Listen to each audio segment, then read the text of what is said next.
એક કઢાઈ લઈને એની અંદર ડુંગળી, ટામેટું અને લસણ નાખી દેવાનું અને ત્યાં સુધી થવા દેવાનું જ્યાં સુધી ડુંગળી બ્રાઉન ગોલ્ડ ના થઈ જાય. પછી એને મિક્સરમાં ગ્રાઇન્ડ કરી લેવાનું અને એક મસ્ત સ્મૂથ પેસ્ટ બનાવી લેશું આપણે. અને એ પેસ્ટ બની જાય પછી એ જ કઢાઈમાં તેજપત્તા નાખશું. પછી એને થવા દઈશું અને એની અંદર પાછું સૂકું લાલ મરચું આવે ને એ સૂકું લાલ મરચું આપણે નાખશું.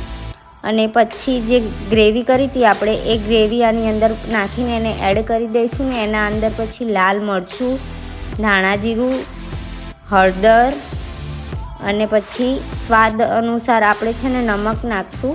જેને જેવું જોઈતું હોય ખારું તો એ રીતે નાખે, ઓછું વધારે. પછી એને મિક્સ કરી દઈશું અને પછી સરખી રીતે મિક્સ થઈ જાય એટલે પાણી ઉમેરી દઈશું જેવી તમારે ગ્રેવી જોઈતી હોય. મેં આની અંદર એક બીજો ઘરનો મસાલો એડ કર્યો છે જેથી સ્વાદ સારો આવે અને સુગંધ બી મસ્ત આવતી હતી. પછી એની અંદર આપણે પનીરના પીસ કરીને નાખી દઈશું કટ કરીને અને પછી એને મસ્ત રીતે મિક્સ કરી લઈશું. અને મિક્સ કરી દઈએ પછી એના પછી પનીર ટિક્કાનો મસાલો મેં એડ કર્યો છે સુહાનાનો, તો તમે એ પણ નાખી શકો છો જેથી સ્વાદ એનો વધારે સારો આવે. અને એ નાખ્યા પછી એની અંદર આપણે કોથમીર એડ કરવાની છે, તો કોથમીર એડ કરી દઈશું જેથી વધારે નિખરીને આવે આપણું પનીરનું શાક.